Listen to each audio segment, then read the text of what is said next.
स्वागत है आप सभी का ब्रजवानी के यूट्यूब चैनल पे। गर्मियाँ शुरू हो चुकी हैं। गर्मियाँ शुरू होते ही बहुत सारी समस्याएं हमारे सामने आती है। जैसे कि इस समय सबसे ज़्यादा जो हम देख रहे हैं, सबसे ज़्यादा खतरा जो इस समय बढ़ रहा है वो है हीट वेव का। तो आखिर हीट वेव क्या है और इसके बचाव क्या हैं, इसके लिए आज हम बात करेंगे। और हमारे साथ आज स्टूडियो में मौजूद हैं आगरा से deputy CMO doctor Piyush Jain. तो सर, आपका बहुत बहुत स्वागत आज के कार्यक्रम में। थैंक यू राखी जी।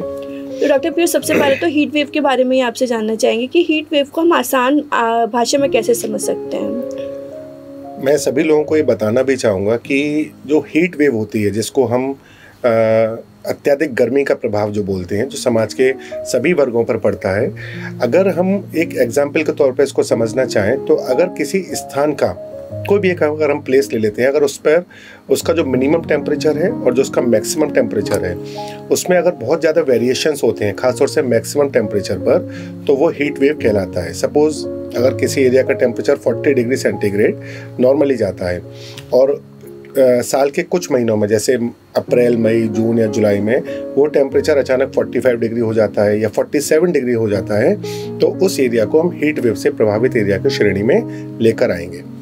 तो it's all depends on the variation and deviation of normal temperature of a particular area, कि वो कितना ऊपर नीचे जाता है। जी बिल्कुल। तो डॉक्टर पीयूष, अगर हम इसकी अवधि की बात करें तो किस समय जो है हीट वेव का खतरा शुरू होता है और कब तक रहता है? देखिए, इंडिया एक गर्म देश की श्रेणी में आता है, एक कैटेगरी में आता है, ट्रॉपिकल क्लाइमेट है यहाँ पर, इसलिए हीट वेव बाकी यूरोपियन और अमेरिकन कंट्रीज़ के मुकाबले यहाँ बहुत जल्दी शुरू हो जाती है। और इसलिए जो ग्लोबल वार्मिंग का जो प्रभाव है, जो इंडस्ट्रियलाइजेशन का जो प्रभाव है, वो हमारे कंट्रीज पर बाकी कंट्रीज़ की तुलना में ज़्यादा अधिक और पहले पड़ना शुरू हो जाता है। तो उसी के तहत इंडिया में जो हीट वेव को 3 चरणों में बांटा गया है।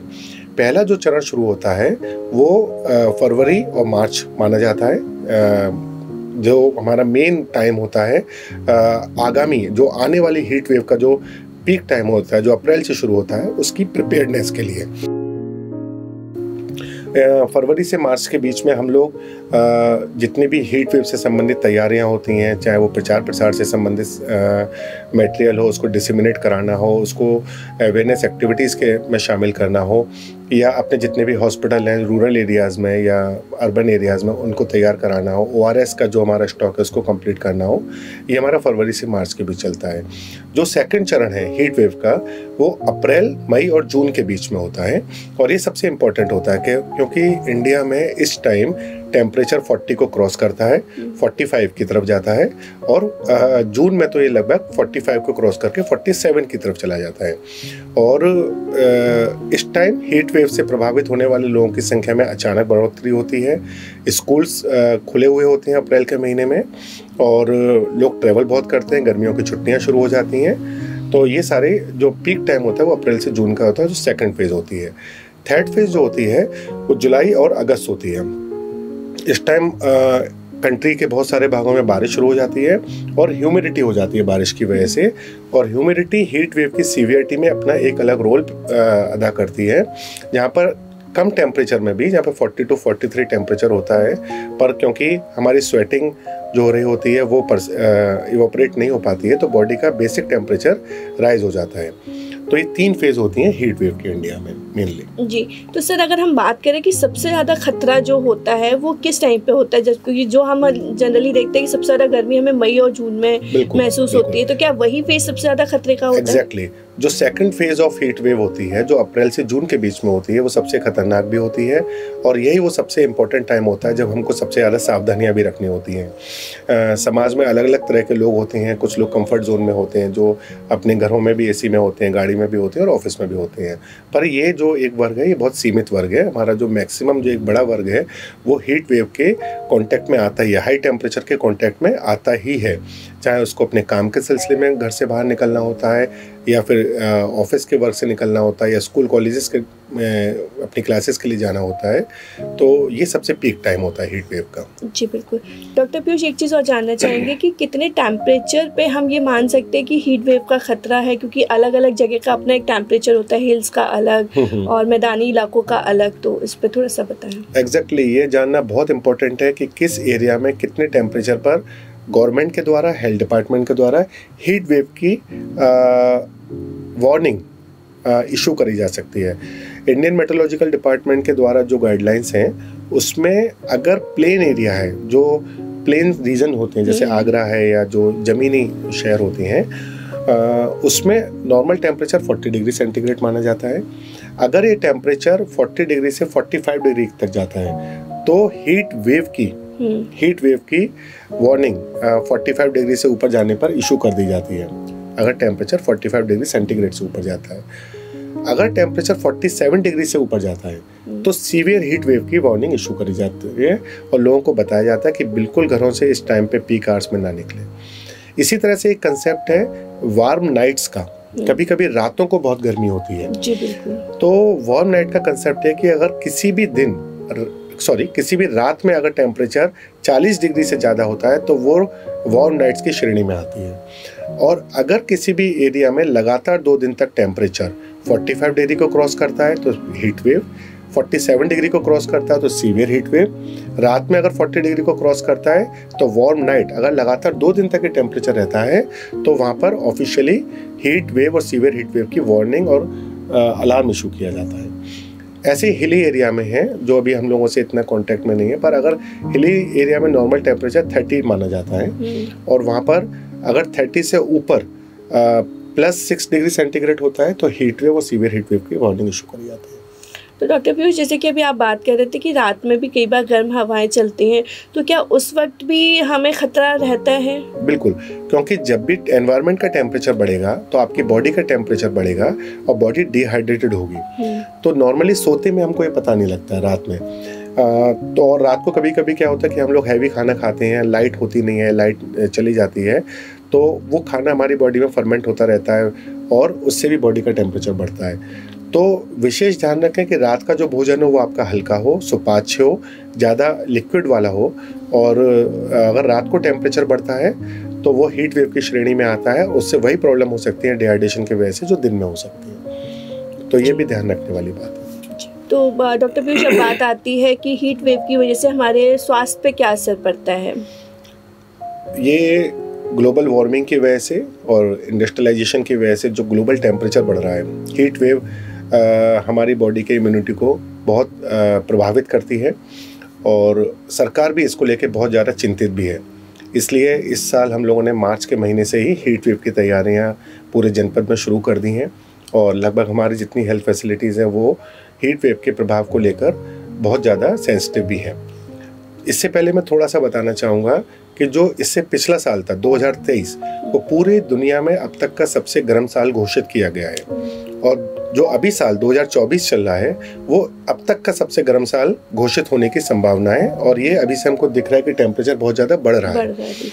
और तो हीट वेव का सीधा प्रभाव हमारे स्वास्थ्य पर पड़ता है और इसको अगर हम बहुत बेसिक मैकेनिज्म अगर बॉडी के समझें तो जैसे ही अगर बॉडी का टेम्परेचर हीट वेव की वजह से बढ़ता है तो बॉडी में जो ब्लड होता है जिसका 75 to 80% जो पार्ट होता है वो वाटर होता है, वो वाटर हमारी बॉडी में से इवोपरेट होना शुरू हो जाता है स्वेटिंग की वजह से।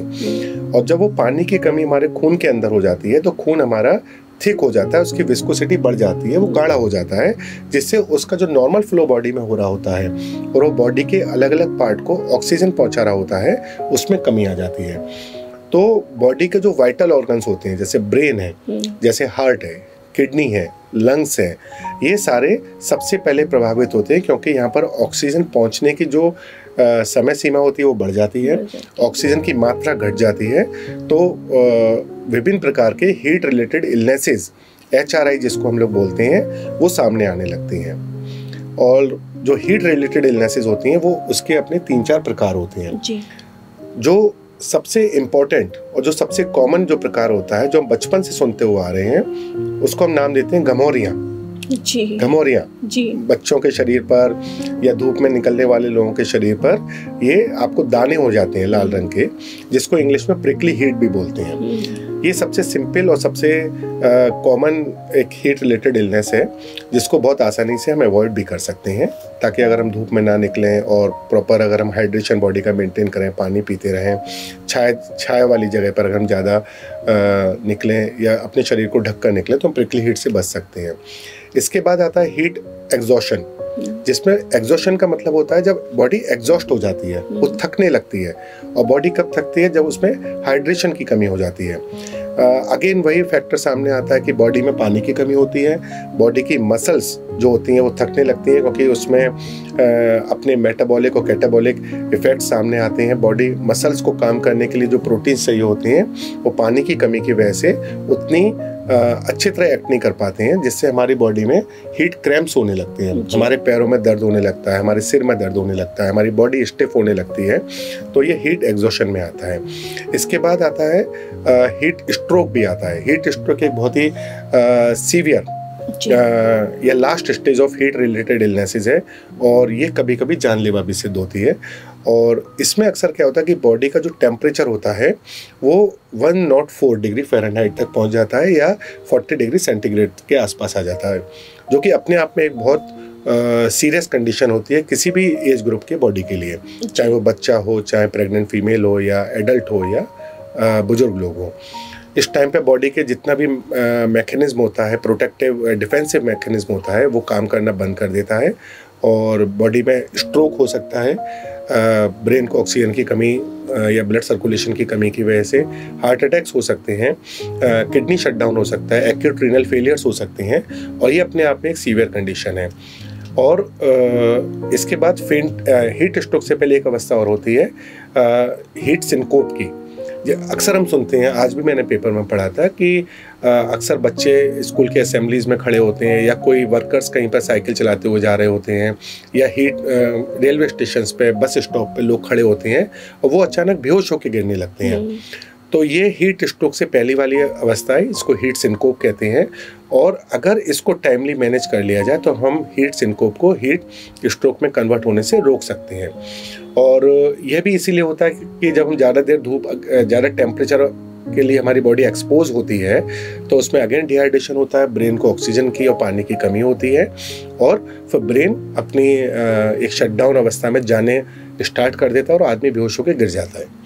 तो ये सारे हीट रिलेटेड इलनेसेस के प्रकार हैं, और प्रॉपर प्रिकॉशन के साथ इनसे बचा भी जा सकता है, और टाइमली ट्रीटमेंट से इनसे निकला भी जा सकता है। जी बिल्कुल। तो डॉक्टर पीयूष, इसमें लक्षण और किस तरीके के दिखाई देते, थोड़ा लक्षण के बारे में भी बताएं। नॉर्मली जितने भी हीट रिलेटेड इलनेसेस होती हैं उनके लक्षण उसकी स्टेज पर डिपेंड करते हैं, और इस पर डिपेंड करते हैं कि आपका एज ग्रुप क्या है, आपका बॉडी की कंडीशंस कैसी है, आप वल्नरेबल ग्रुप में आप आते हैं या नहीं आते हैं, या कोई भी पेशेंट आता है, और उसी के हिसाब से, और किस हीट रिलेटेड इलनेस में आपको डिजीज़ अपने आप को प्रेजेंट कर रही है। मैंने जैसे बताया कि सामान्य नॉर्मली प्रिकली हीट हो सकती है, बॉडी पे घमौरियाँ हो सकती हैं, दाने हो सकते हैं, और खुजली हो सकती है, बहुत ज़्यादा स्वेटिंग हो सकती है, आपको मसल्स में क्रैम्प्स हो सकते हैं, आपको लूज मोशंस हो सकते हैं, आपको वॉमिटिंग हो सकती है, आपके सिर में चक्कर आ सकते हैं,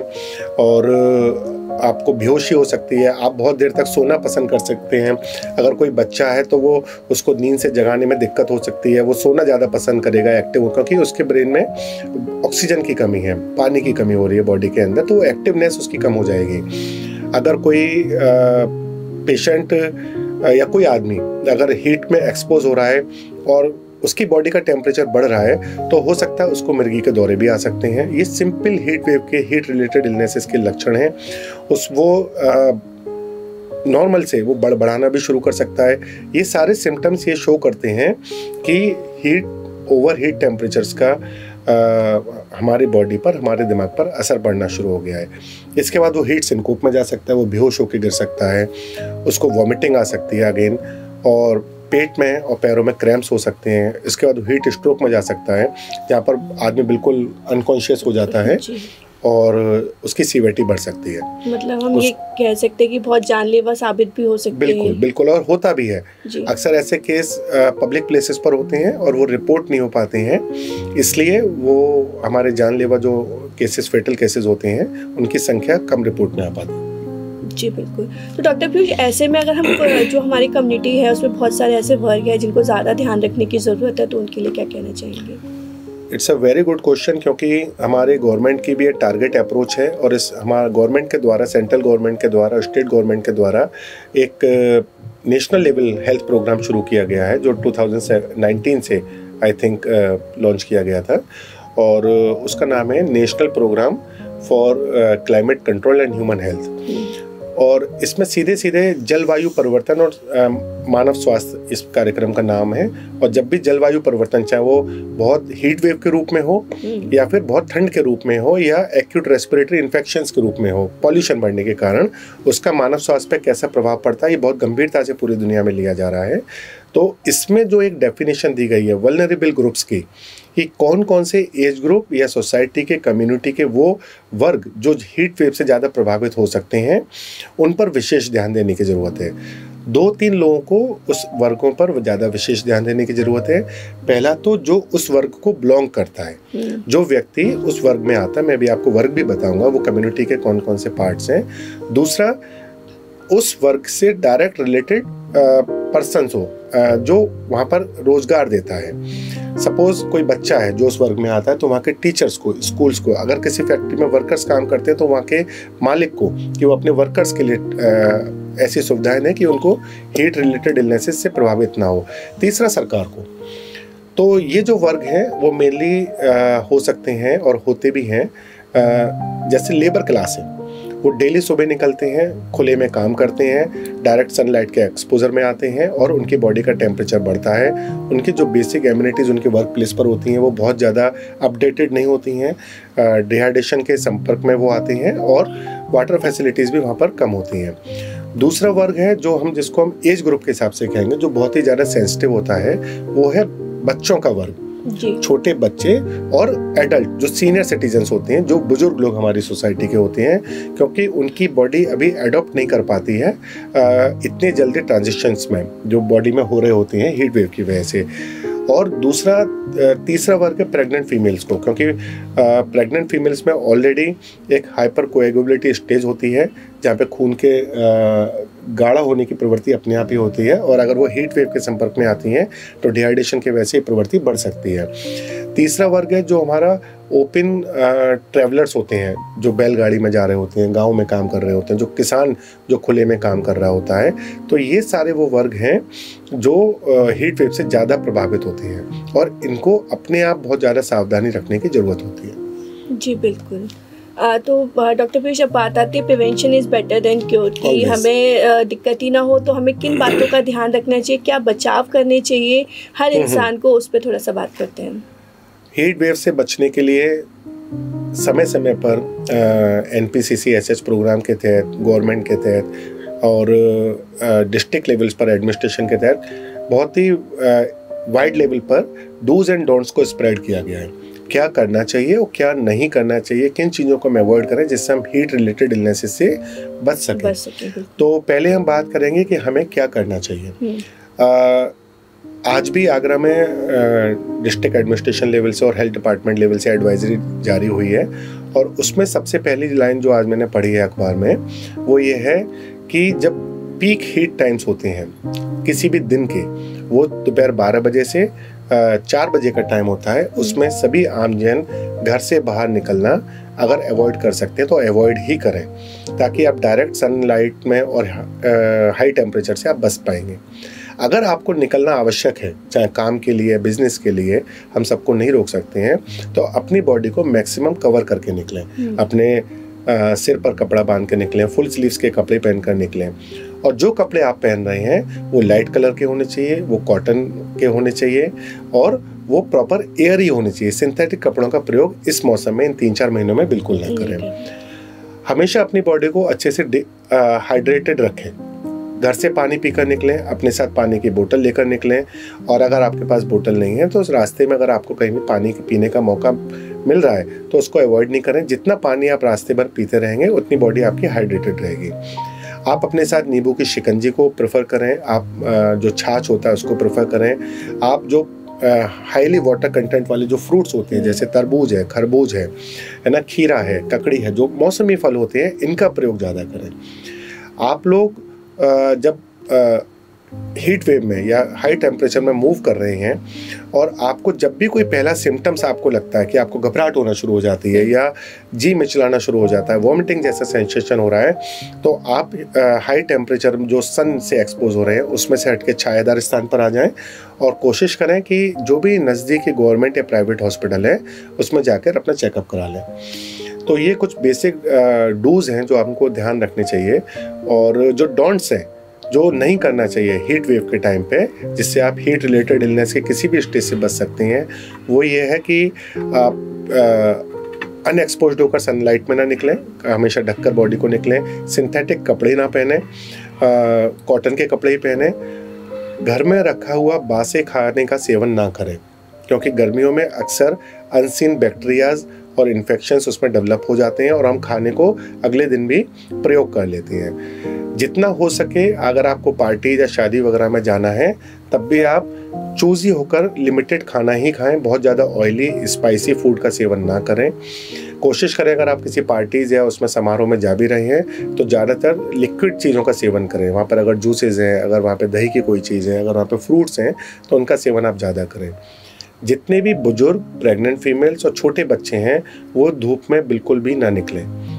खास तौर से मैं कहना चाहूँगा, एक वर्ग में नाम लेना भूल गया, वह सभी लोग जो किसी लंबी बीमारी से पीड़ित हैं, अगर वो क्रोनिक डिजीज से पीड़ित हैं, अगर किसी को डायबिटीज़ है, किसी को पुराना हार्ट डिजीज़ है, किसी को स्ट्रोक पेशेंट्स है, कैंसर से कोई भी, तो वो हीट वेव के टाइम पे अप्रैल से लेकर जून, जुलाई, अगस्त तक वो अपने को हीट एक्सपोजर से बचाएं। और कोई भी अगर उनके नॉर्मल डिजीज़ पैटर्न में कोई वेरिएशंस आते हैं तो अपने ट्रीटिंग कंसल्टेंट फिजिशियंस को ज़रूर दिखाएं, प्रॉपर चेकअप कराएं और अगर ज़रूरत हो तो अपनी डोज में वेरिएशंस करके उस स्टेज को कंट्रोल करें, क्योंकि नॉर्मली देखा जाता है कि बुजुर्ग लोग और बच्चों में जो पुरानी बीमारियां होती हैं वो इस मौसम में आउट ऑफ कंट्रोल हो जाती हैं, जिसकी वजह से फेटल केसेस सामने आते हैं। तो ये कुछ चीज़ें जो प्रिकॉशंस रख के हम इस पीरियड में आराम से बच सकते हैं। और मेन चीज़ जो इस प्रोग्राम के तहत बताई जाती है वो है अवेयरनेस। एक दूसरे को अवेयर करें, हीट वेव से बचाने में सहयोग करें, ज़्यादा से ज़्यादा प्लांटेशन करें, जितने ज़्यादा पेड़ आप लगा सकते हैं। छायादार शेल्टर होम्स का गवर्नमेंट के द्वारा निर्माण कराया जा रहा है, जो अस्थायी तौर पर बनाई जाती हैं बस स्टैंड पर, रेलवे स्टेशन पर, उनका प्रयोग आप कर सकते हैं। जी बिल्कुल। डॉक्टर पीयूष, अब लास्ट में जानना चाहूँगी कि सरकार की तरफ से क्या तैयारी है अस्पतालों में, स्वास्थ्य केंद्रों में?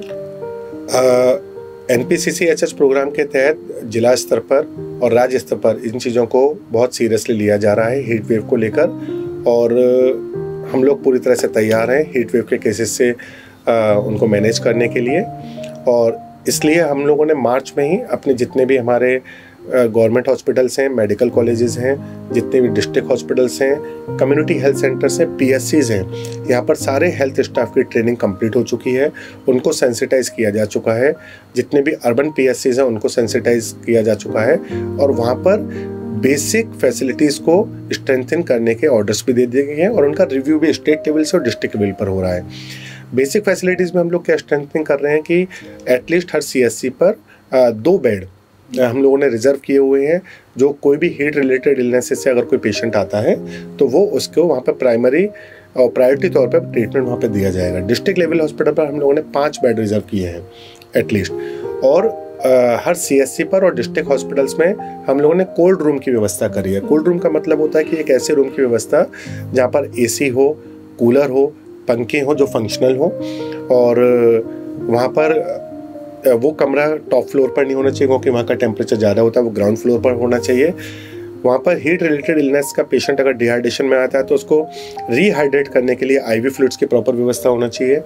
ORS के पैकेट्स उस हॉस्पिटल में, उस हर हेल्थ फैसिलिटी में प्रॉपर संख्या में पहुंचा दिए गए हैं। अभी जैसे इलेक्शन का टाइम है तो बहुत सारे लोग अभी अपने ड्यूटीज़ पर जाएंगे, फील्ड वर्कर्स हैं जो हीट से एक्सपोज होंगे, तो ऑलरेडी आगरा ज़िले में हर फील्ड वर्कर्स को, चाहे वो आशा हो, ANM हो, जितने इलेक्शन बूथ हैं वहाँ पर हम लोगों ने ORS के पैकेट की और बेसिक मेडिकल किट की व्यवस्था ऑलरेडी किट बना दी गई हैं और सप्लाई भी कर दी गई है। हर डिस्ट्रिक्ट हॉस्पिटल में, पब्लिक प्लेसेस पर और जितने भी CSC और PSC हैं वहाँ पर हीट रिलेटेड इलनेस से, हीट से बचाव के डूज एंड डोंट्स के पैम्पलेट्स, पोस्टर्स एंड बैनर्स लगा दिए गए हैं ताकि जो पब्लिक उनको पढ़ के भी अपना प्रिवेंशन कर सकती है जी। और इसमें जो सबसे इम्पोर्टेंट बात मैं बताना चाहूँगा कि सरकार की ये प्राथमिकता है कि हीट रिलेटेड इलनेस से बचाव के लिए सिर्फ स्वास्थ्य विभाग काफ़ी नहीं है, इसलिए inter departmental coordination meeting CDO madam के अंडर में 22 मार्च को कर ली गई है, जिसमें सारे डिपार्टमेंट्स को, चाहे वो एग्रीकल्चर विभाग हो,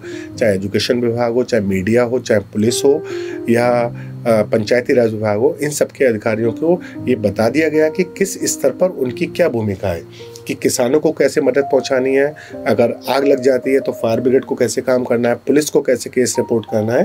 तो एक इंटर डिपार्टमेंटल कोऑर्डिनेशन के साथ हम इससे निपटने के लिए तैयार हैं। जी बिल्कुल, बस हम आशा करते हैं कि लोग इतना अवेयर रहें कि अपने आप को खुद ही इस हीट वेव से बचा कर रखें। बिल्कुल, ये सबसे इम्पोर्टेंट और प्राथमिकता है, प्राइमरी है कि लोग जब तक खुद अवेयर होंगे, खुद अपने आप को हाई टेम्परेचर से अवॉइड करेंगे एक्सपोज होने से, तो वो हीट वेव से बचे रह सकेंगे और एक सेफ तरीके से इस पीरियड को पास कर सकेंगे। जी बिल्कुल, बहुत बहुत धन्यवाद डॉक्टर पीयूष हमारे साथ जुड़ने के लिए और हीट वेव पे इतनी सारी बातचीत करने के लिए। Thank you so much. Thank you. तो आप सभी अपना ध्यान रखिए इस गर्मी के मौसम में, जैसा डॉक्टर पीयूष ने बताया, जो जितनी बातें उन सब बातों का ध्यान रखिए, स्वस्थ रहिए, मस्त रहिए।